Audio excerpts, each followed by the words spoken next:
get an evaluation, get some answers, because then they know maybe they need tutoring that's not specialized. Maybe they just need a little bit of extra help. Maybe the child does not have a learning disability. Or if they do, they're going to learn very differently. And then they would get, a specialist and a reading interventionist.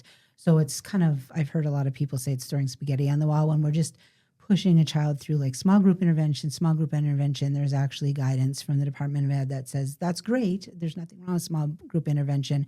But if the child still has a suspected disability, labels just help us get supports, school, right, medical, that's all. It doesn't mean, like, a lot of families will come to me, they'll be worried if I find out my child has ADHD, they're going to have to be on meds. I'm like, that's a whole other discussion. The school's not going to tell you to medicate your child, or there shouldn't be.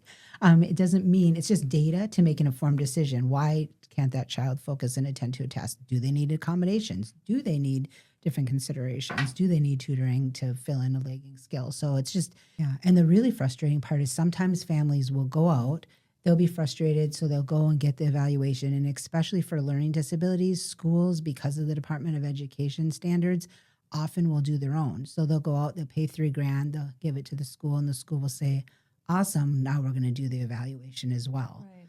And so that's very difficult. And parents have a couple safeguards they may not know about if they get in. Some are scared to get an evaluation through the school because they are worried the school sees their child through a lens. We've definitely heard that. Yeah, or they don't think they're going to agree with it. If they get the evaluation and disagree with it, there's a safeguard called the Independent Education Evaluation. One more acronym, it's IEE, where the school district will then pay for the outside evaluation. So if they go into a meeting, the school district says your child has no learning disability, the parent feels very certain that there is a learning disability present, right, they can go out and exercise that right, and it's not difficult.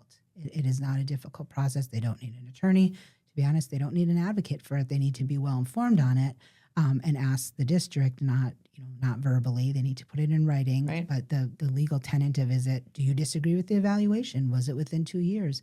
Yes. Okay. The districts always approve it. And then they can get those answers. And a lot of times it does show what the parents know their kids. If if they're seeing 6 years of struggle with reading, there's probably something going on. Might be executive function, might be ADHD, might be learning disability.